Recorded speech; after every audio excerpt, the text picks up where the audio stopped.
سبحانه ولا رسالة بعده لا نبي بعده ولا نبوة بعده أرسله الله بالحق بشيرا ونذيرا وداعيا إلى الله بإذنه وسراجا منيرا وصلى الله تعالى عليه وعلى آله وأصحابه وأزواجه وذرياته وأهل بيته أجمعين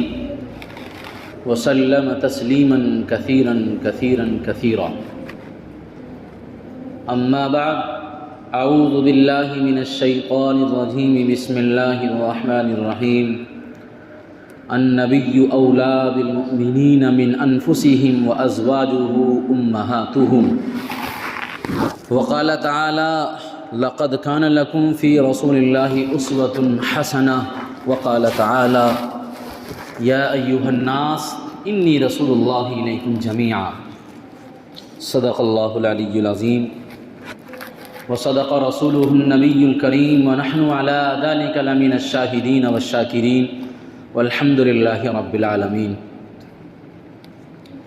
وقال النبي صلى الله تعالى عليه وسلم لا يؤمن أحدكم حتى أكون أحب إليه من والده وولده والناس أجمعين صدق الله أو كما قال صلی اللہ علیہ وسلم۔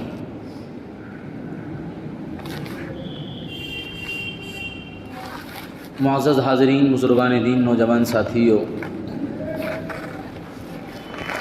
قرآن کریم کی ایک آیت کریمہ میں نے خطبے میں پیش کری ہے، اور فرمان عالی جناب رسول اللہ صلی اللہ تعالیٰ علیہ وسلم ایک پیش فرمایا ہے۔ قرآن کریم کی اس آیت کی روشنی میں آپ حضرات کے روبرو کچھ باتیں عرض کرنی ہیں۔ نبی ایک عام انسان نہیں ہوتا ہے، مرضیات خدا کا ترجمان ہوتا ہے، اور نبی کا اٹھنا بیٹھنا، چلنا پھرنا، شب و روز کی زندگی گزارنا، معاشرے میں رہ کر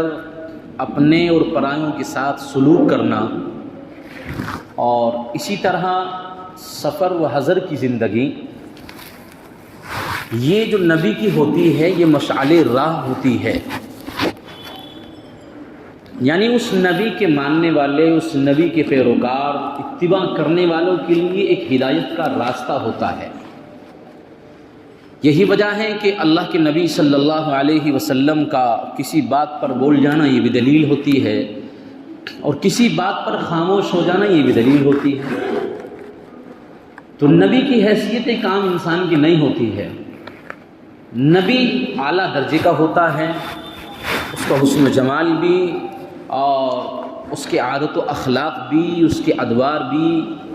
یعنی نبی ہر اعتبار سے انسانوں میں ایک الگ حیثیت کا اور ایک امتیازی حیثیت کا مالک ہوتا ہے۔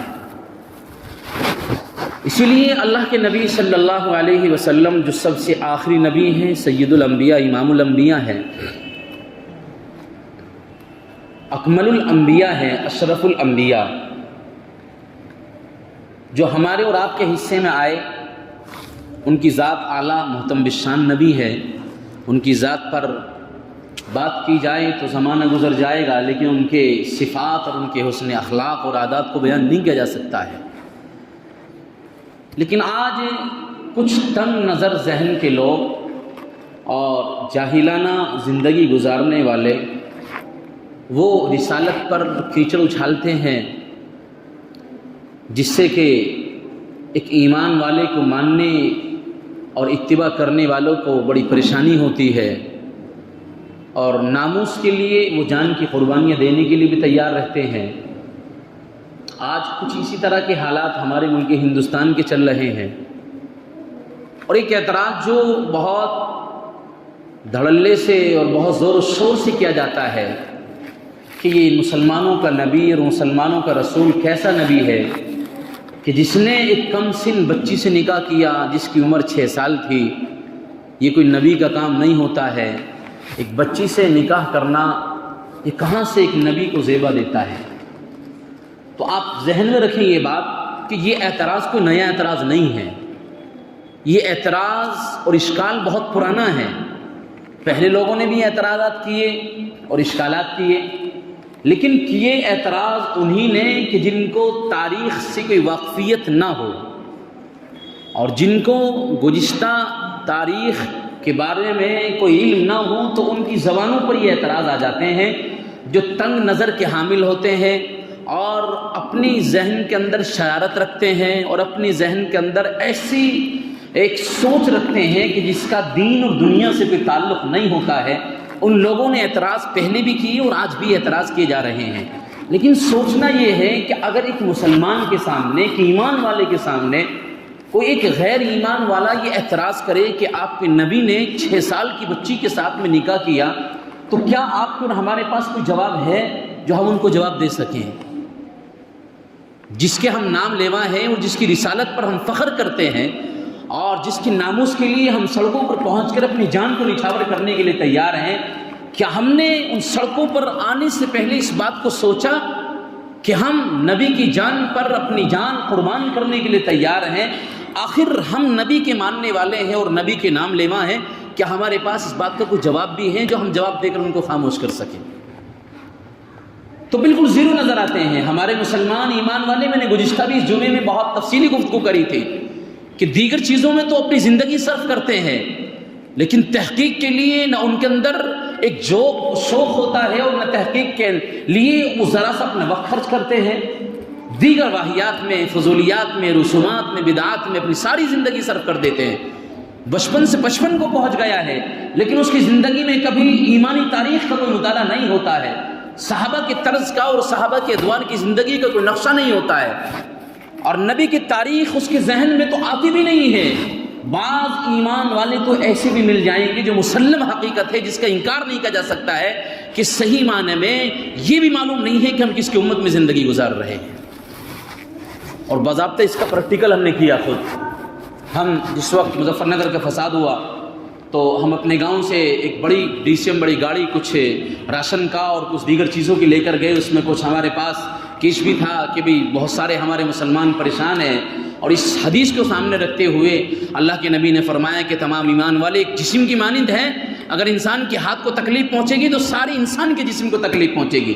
تو ایک ایمان والا اگر ہم سے کوسوں دور کی زندگی گزار رہا ہو، اس کی تکلیف ہماری تکلیف ہے، اس کی پریشانی ہماری پریشانی ہے۔ ہم پہنچے تو وہاں جو بہت سارے مسلمان تھے جن کے کیمپ لگا ہوا تھا، ہم نے ان سے معلومات کری کہ آخر ہم ان کے دین کو بھی تو پرکھیں، ہم ذرا سا دیکھیں کہ دین سے وابستگی کتنی ہے انہیں، دین سے تعلق کتنا ہے ان کو، آج یہ پریشان نظر آ رہے ہیں۔ تو ہم نے ایک ساتھی سے پوچھا کہ آپ کس کی امت میں ہو بتانا، تو معلوم ہے اس کی زبان پر کیا ہے۔ یہ بات میں آپ کو سنی سنائی نہیں کہہ رہا، یہ وہ بات ہے جو بالمشافہ میں نے اپنے کان سے سنی تھی۔ اس نے کہا ہم تو کالو پردھان کی امت میں ہیں۔ سوچیے آپ ایک ایمان والے کا حال، پھر کیا ان کی مدد کی جائے، کیسے ان کے پاس پہنچا جائے۔ کچھ اسی طرح کے حالات ہمارے معاشرے میں بھی ہیں، اور ہم خود جانتے ہیں کہ ہماری تحقیق دنیا پر کتنی ہے، ایمان پر کتنی ہے، دین پر ہم کتنی تحقیق لاتے ہیں، اور دنیا کی زندگی کے لیے ہم کتنی تحقیق اپنے پاس رکھتے ہیں۔ ایک ظالم بدترین ملعون ایک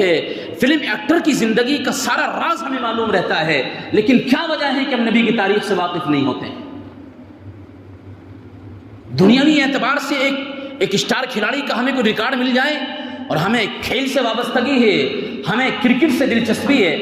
تو ہم ایک نئی سارے ورلڈ کپ کی تاریخ سامنے لا کر رکھ دیں گے، سارے ہم ورلڈ کپ کے ساتھ ساتھ T20 میچ کی بھی ہم ساری تاریخ رکھ دیں گے کہ ہاں یہ سارے حال اور سارے کھیل چل رہے ہیں، فلاں کرکٹر نے اتنے رن بنائے تھے اور فلاں میچ میں اتنا اسکور بنایا تھا اور یہ جیتا تھا۔ یہ آج ہمارے مسلمان لوگوں کی اور ہمارے نوجوانوں کی زندگی گزر رہی ہے یا نہیں ہے، بتائیے آپ۔ تو آخر ہم نے کبھی اس پر کیوں نہیں سوچا کہ ایمان سے وابستگی اگر ہماری ہو تو صحیح معنی میں وابستگی ہو، کہ اگر برجستہ ہم سے کوئی سوال کر سکے، کوئی ہم سے یوں کہے کہ تمہارے نبی نے ایک 6 سال کی بچی سے نکاح کیا ہے، تو ہم اس کو کیسے جواب دیں، ہم اس کو کیسے سمجھائیں، کیا ہم اس کو بات بتائیں کہ جس سے اس کی زبان خاموش رہے۔ اشکالات کے اعتراضات تو اب سے نہیں ہیں، بہت پہلے سے چلتے ہوئے آ رہے ہیں۔ گزشتہ ہفتے بھی میں نے بہت اجمالی طور پر اس پر جھلکے ڈالی تھی، لیکن میں آج کوشش یہ کر رہا ہوں کہ آپ کے سامنے اس نکاح کا ایک تاریخی پس منظر اور نکاح کی حیثیت، اس نکاح سے ہونے والے فوائد اور اس نکاح میں جو اللہ کے نبی صلی اللہ علیہ وسلم کا اب عائشہ رضی اللہ تعالیٰ عنہ سے ہوا ہے کہ آخر اس کی وجوہات کیا تھیں، کیا اس کا تاریخی پس منظر ہے، اور اس نکاح سے ہونے والے ایمان والوں کو کیا فوائد نظر آتے ہیں۔ اللہ کے نبی صلی اللہ علیہ وسلم کی 63 سالہ زندگی ہے، اور 54 سال کی زندگی تک اللہ کے نبی نے کوئی دوسرا نکاح نہیں کیا ہے۔ اپنے ذہن کو فری کیے پہلے آپ، اللہ کے نبی صلی اللہ علیہ وسلم کی زندگی 44 سال کی عمر میں پہنچی ہے، تو 44 سال کی زندگی تک اللہ کے نبی کی زندگی کا دور دیکھا جائے تو تنہے اور تنہا ایک بیوی حضرت خدیجہ الکبریٰ رضی اللہ تعالیٰ عنہ کی اور کوئی نظر نہیں آتی ہے، جس سے شباب کی زندگی کا اور جوانی کی زندگی کا سارا وقت گزر گیا ہے، اور اکتفا ایک نکاح پر کیا جا رہا ہے۔ اور نکاح جب کیا جا رہا ہے تو اللہ کے نبی صلی اللہ علیہ وسلم کی عمر 25 سال ہے، تو خدیجہ کی عمر 40 سال ہے۔ پہلا اعتراض ختم۔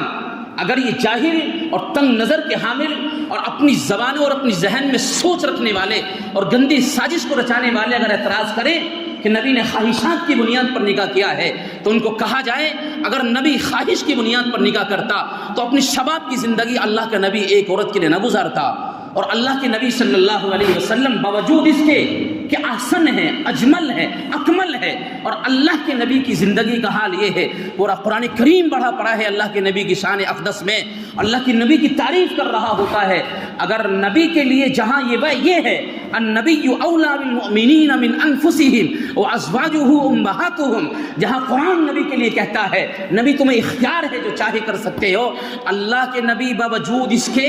کہ اگر چاہتے تو ایک نہیں سینکڑوں نکاح کر سکتے تھے، اور باوجود اس کے کہ نبی کو اختیار تھا اس ملک عرب کی زمانے کی اور مکہ کے زمین کی رہنے والی سب سے حسین اور سب سے خوبصورت اور سب سے حسن و جمال والی ایک نوجوان کنواری لڑکی کو اپنے نکاح میں لا سکتے تھے، لیکن اللہ کے نبی نے باوجود ان تمام اختیارات کے اللہ کے نبی 25 سال کی عمر میں ہے اور ایک 40 سال کی بیوی سے نکاح کر رہے ہیں، امت کو پیغام دینے کے لیے کہ نبی اپنی مرضی کے مطابق کوئی کام نہیں کرتا ہے۔ وَالنَّجْمِ إِذَا هَوَىٰ مَا ضَلَّ صَاحِبُكُمْ وَمَا غَوَىٰ وَمَا يَنطِقُ عَنِ الْهَوَىٰ إِنْ هُوَ إِلَّا وَحْيٌ يُوحَىٰ۔ نبی جو کہتا ہے اللہ کی بات کہتا ہے، نبی کی بظاہر زبان ہوتی ہے لیکن پیغام رب کا ہوتا ہے، زبان نبی کی ہوتی ہے اور احکام اللہ کے ہوتے ہیں۔ وما ينطق عن الهوى، نبی اپنی خواہشات کے مطابق کوئی بات پیش کر دے ہو ہی نہیں سکتا ہے۔ نبی وہ کہتا ہے جو رب کہتا ہے، نبی کی زبان پر وہ آتا ہے جو اللہ کہلواتا ہے، اور نبی جو جبرائیل کے پیغام لے کر بھیجتا ہے نبی اس کو امت میں پہنچا دیتا ہے۔ یہی تو وجہ ہے کہ نبی عالم الغیب نہیں ہے، غیب کی باتوں کا علم نہیں ہے نبی کو۔ اگر کوئی یوں کہے کہ نبی عالم الغیب تھے، نہیں ہے، عالم الغیب صرف اللہ ہے۔ ان اللہ عنده علم الساعة وينزل الغیث ويعلم ما في الارحام وما تدري نفس ماذا تكسب غدا وما، اللہ قرآن میں کہتا ہے مفتاح الغیب، جو غیب کی چابیاں اور کنجیاں ہیں ان کا علم سوائے رب کو اور کسی کو نہیں ہو سکتا ہے۔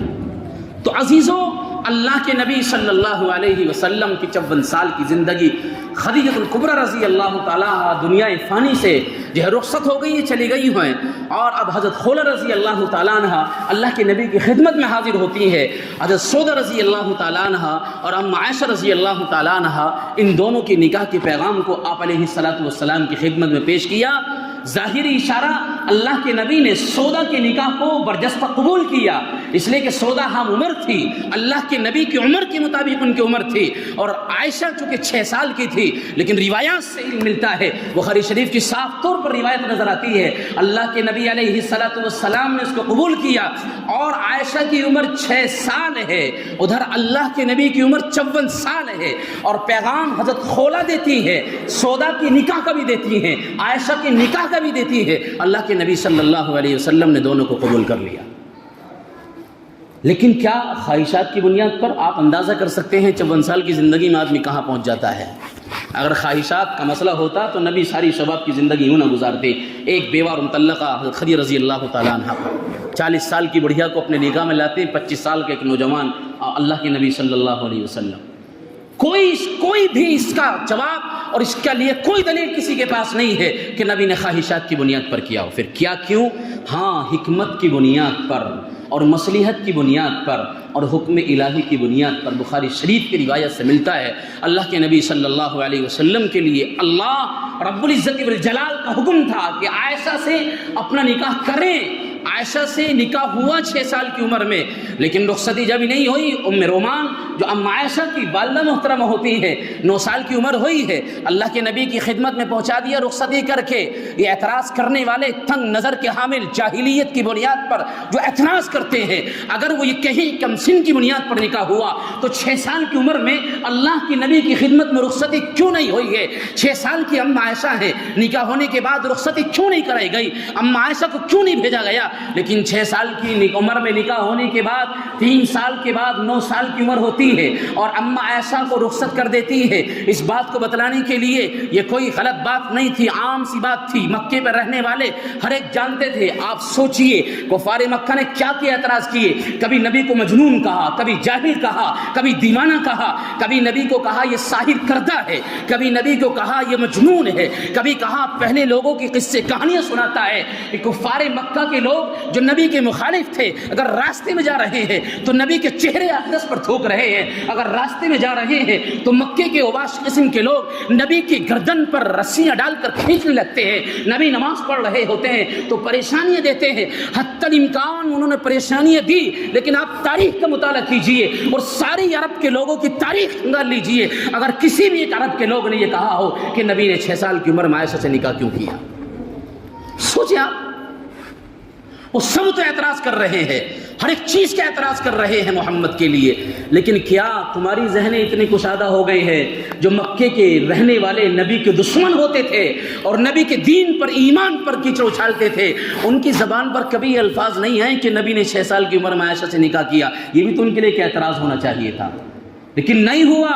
وہ جانتے تھے مکے والوں کے لیے، عرب کے لیے، یورپ کے لیے، ایشیا کے لیے، افریقہ کی سرزمین پر زندگی گزارنے کے لیے یہ کوئی نئی بات نہیں ہے، یہ بہت عام سی بات ہے۔ 9 سال کی عمر میں زمانہ حالات کے اعتبار سے اور خوراک کے اعتبار سے اور حالات کی تبدیلی کے اعتبار سے جی بچیاں بالغ ہو جایا کرتی تھی۔ اما عائشہ رضی اللہ تعالیٰ عنہ کی 9 سال میں رخصتی ہوتی ہے، اس پر کسی کا کوئی اعتراض ہے تو تنگ نظر کی بنیاد پر ہے، جہالت کی بنیاد پر ہے، تاریخ سے نواقفیت کی بنیاد پر ہے۔ اما عائشہ رضی اللہ تعالیٰ عنہ سے نکاح ہوا 6 سال کی عمر میں، 9 سال کی عمر میں رخصتی ہوئی ہے۔ ہاں اعتراض اسی وقت کرنا چاہیے تھا جب عائشہ کے نکاح کے بعد فوراً رخصتی ہوتی تو اعتراض تمہارا وجہ ہوتا، اعتراض صحیح ہوتا، لیکن 3 سال کے بعد ام رومان عائشہ کی اماں 3 سال کے بعد رخصتی کرتی ہیں۔ وجہ کیا ہے؟ کچھ آثار نظر آئے ہوں گے تبھی اما عائشہ کی رخصتی کر دی ہے۔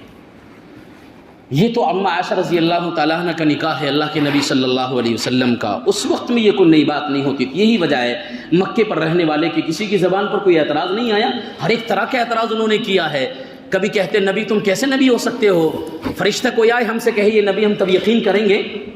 نبی صرف تم انسان بن کر ہمارے جیسے نبی بن کر آئے ہو۔ یعنی ہر طریقے کا اعتراض ہے، لیکن یہ اعتراض ان کی زبان پر نہیں آتا ہے کہ تم نے 6 سال کی بچی سے نکاح کیوں کیا۔ وہ سمجھتے تھے کہ یہ کوئی بات غلطی نہیں ہے، یہ کوئی نئی بات نہیں ہے، یہ تو عرب کا دستور ہے، عرب میں رہنے والے لوگوں کا سب کا دستور نکاح ہو جایا کرتے ہیں۔ اور تاریخ آپ پڑھیے پورا یورپ کا، پورے ایشیا کا اور ساتھ ساتھ دیگر ممالک کا، پورے یورپ کا آج بھی دستور یہ رہا ہے۔ اور ہی نہیں بلکہ ہندو مذہب کے ماننے والے اور کسی بھی آفاقی مذہب کے ماننے والوں کے درمیان یہ کوئی غلط بات نہیں ہے۔ یہی وجہ ہے منوسمرتی اٹھائیے ان کی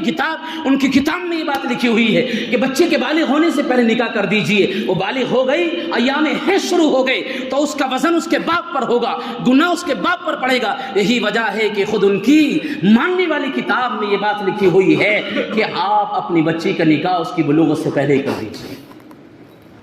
یہ تو یا تو سیاست کی بنیاد پر اعتراض ہوتا ہے کہ اپنے آفاقی شہرت کی بنیاد پر اعتراض ہوتا ہے کہ ہمیں کوئی پہچانے ہم بھی ہیں، ہماری شہرت ہو، اور شہرت آدمی نہ جانے کس کس طرح کرا لیتا ہے۔ یہ جو اعتراض ہوتا ہے بالکل بیجا اعتراض ہوتا ہے، اس پر کوئی نہیں۔ اب دیکھیے اس پر حکمتیں کیا تھیں، کتنا فوائد اس میں نظر آئے ہیں۔ اللہ میں بہت مختصر عرض کر رہا ہوں۔ اما عائشہ رضی اللہ تعالیٰ عنہ 47 سال اللہ کے نبی کی دنیا سے جانے کے بعد زندہ رہی ہیں۔ کتنے سال؟ 47 سال اللہ کے نبی کی دنیا سے جانے کے بعد زندہ رہی ہے۔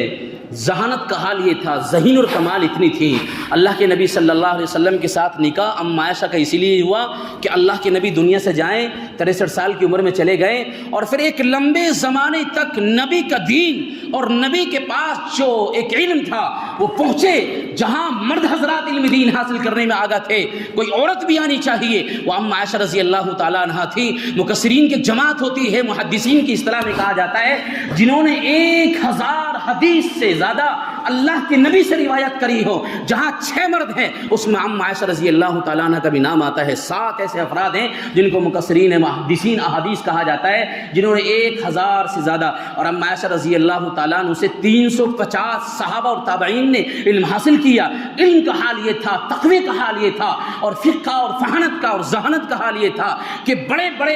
بڑے صحابہ کبار جن کو اپنے ذہن میں کبھی کوئی اعتراض ہوتا تھا وہ رخ کرتے تھے نبی کے جانے کے بعد ام عائشہ کے پاس پہنچا جائے۔ نبی علیہ الصلوۃ والسلام کی سب سے چہیتی اور زوجہ محترمہ ہے، ام عائشہ بتائیں گی ہم سے اس کا حل۔ بڑے بڑے صحابہ ام عائشہ رضی اللہ تعالیٰ عنہ کے نکاح میں پہنچتے، یہی وجہ 350 صحابہ اور تابعین کی جماعت ہیں جنہوں نے اللہ کے نبی ام عائشہ رضی اللہ تعالیٰ عنہ سے علم دین حاصل کرا ہے، اور 2200 سے زیادہ احادیث وہ ہیں جو اللہ کے نبی علیہ الصلوۃ والسلام کی چہیتی بیوی ام عائشہ رضی اللہ تعالیٰ عنہ سے روایت ہے۔ اتنا بڑا دین کا فائدہ کہاں سے ہوا ہے؟ نبی علیہ الصلوۃ والسلام جانتے تھے، اور اللہ تبارک و تعالیٰ کو بخوبی علم تھا کہ نبی تمہاری زندگی زیادہ نہیں ہے، نبی چلے جائیں گے تمہارے دین کی وارث تو تمہارے دین کو پہنچانے کے لیے اور پیغام ڈالنے کے لیے۔ ام عائشہ اگرچہ کم سن ہے لیکن ذہانت کی مالک ہے اور فطانت کی مالک ہے، اللہ نے ان کو وسیع ذہن دیا ہے، اللہ ان سے کام لے گا، آپ کی خدمت میں آ جائے تاکہ لوگوں کو یہ اعتراض اور یہ ختم ہو جائے کہ یہ کوئی عام عورت ہے جس کے دین پر ایمان پر اعتراض نہیں کیا جا سکتا ہے، تاکہ ان کو علم ہو جائے یہ کوئی عام عورت نہیں ہے، اللہ کے نبی کی صحبت یافتہ ہے اور اللہ کے نبی کی زوجہ ہے۔ اب جو بات کہے گی سچ کہے گی، حق کہے گی اور بہترین بات کہے گی۔ یہی وجہ ہے کہ 47 سال تک 20 سال میں تقریباً ایک نسل ختم ہو جاتی ہے، 2 نسلوں تک ام عائشہ زندہ رہی، 47 سال تک ام عائشہ کے ذریعے سے دین کا پیغام پہنچا جو آج ساری دنیا میں دین کا پیغام پہنچ رہا ہے۔ یہ حکمت تھی، یہ مصلحت تھی جو اللہ نے ام عائشہ کا نکاح محمد علیہ الصلوۃ والسلام سے کرایا ہے۔ یہ خواہش کی بنیاد پر نہیں ہوا ہے نکاح کہ ہماری زبانوں پر آ جائے۔ بہت سے تنگ نظر مسلمان بھی اس پر اعتراض کرنے لگتے ہیں، اور ہاں ایک بعض لوگوں کا یہ قول بھی آتا ہے کہ ام عائشہ کی عمر 18 سال تھی، لیکن وہ غیر معتبر قول ہے، اس کا کوئی اعتبار نہیں ہے۔ امام بخاری علیہ الرحمہ نے جس کو پسند کیا اور صحیح حدیث کے حوالے سے باضابطہ یہ کہا کہ 6 سال کی عمر تھی نکاح ہوا، 9 سال کی عمر میں ان کو رخصتی ہوئی۔ کیا وجہ تھی؟ پوری تاریخ آپ پڑھیں گے، تاریخ کا مطالعہ کریں گے تو یورپ اور ایشیا کے لیے اور مکہ کی سرزمین پر رہنے والے کے لیے کوئی نئی بات نہیں تھی، اور ساری آفاقی مذہب کے جاننے والے اور ماننے والوں کی کتابوں میں بات لکھی ہوئی ہے کہ جلدی سے جلدی نکاح کر دیا جائے۔ 12 سال کی عمر کے لیے تو بے شمار کتابیں دلیل ہے جس میں یہ بات لکھی ہوئی ہے کہ 12 سال کی عمر تک فوراً نکاح کر دیا جائے، اور خود ہندو مذہب کے ماننے والوں کی کتاب منو اسمرتی میں یہ بات لکھی ہوئی ہے کہ بالغ ہونے سے پہلے بچی کا نکاح کر دیا جائے تاکہ ایام حیض شروع ہونے سے پہلے وہ کسی کے نکاح میں پہنچ جائے۔ اگر ایام حیض شروع ہوئے، بالغ ہو گئی ہے تو پھر کہیں اس کا کوئی گناہ اور اس کا کوئی غلط کام باپ کے کاندھوں پر نہ پڑ جائے، اس وجہ سے وہ کہتے ہیں جلدی نکاح کر دیا جائے۔ یہ کوئی نئی بات نہیں ہے، نیا اعتراض نہیں ہے، یہ بہت پرانا اعتراض ہے، اس پر آپ ذرا سی بھی خاموشی نہ کریں۔ اور یاد رکھیں نبی علیہ الصلوۃ والسلام کا ہر ایک عمل وہ ہمارے لیے مشعل راہ ہے، ہدایت کا راستہ ہے، رہنمائی کا راستہ ہے۔ قرآن نے صاف کہہ دیا ہے لقد کان لکم فی رسول اللہ اسوۃ حسنہ، کہ محمد آپ کے لیے اسوہ ہیں، نمونہ ہیں اور آپ کے لیے آئیڈیل ہیں۔ ساری زندگی محمد کی ہمارے لیے مشعل راہ ہے۔ نبی نے جو کہا ہے کیا ہے، سچ کہا، سچ کیا ہے، اس میں کوئی اعتراض نہیں ہے اور کوئی اشکال نہیں ہے، یہ ہمارا ایمان ہے۔ اب اگر کوئی نبی کی ذات پر اعتراض کرتا ہے تو کل بھی مسلمان اپنی جان نچھاور کرنے کے لیے تیار تھے اور آج بھی تیار ہے۔ یہ تو مصلحت اور حکمت ہے کہ ایک ایمان والے کو سمجھایا جا رہا ہے، بتایا جا رہا ہے کہ آپ سڑکوں پر نہ پہنچیں، احتجاج نہ کریں، آپ پروٹیسٹ نہ کریں، یہ حکمت کی بنیاد پر ہے، مصلحت کی بنیاد پر ہے۔ لیکن اگر وقت آ گیا تو ایک ایمان والے کا ایمان کا جذبہ اور ایک ایمان والے کی چنگاری یہ ہرگز برداشت نہیں کر سکتی ہے کہ ہمارے نبی پر کوئی اعتراض کیا جائے۔ ہم جان مانگے تو جان دیں گے، مال مانگے تو مال دیں گے، سب کچھ قربان کر سکتے ہیں، لیکن یہ نہیں ہو سکتا ہم نبی کا جاہ و جلال دے۔ اللہ تعالیٰ عمل کی توفیق عطا فرمائے۔ وما علینا الا البلاغ۔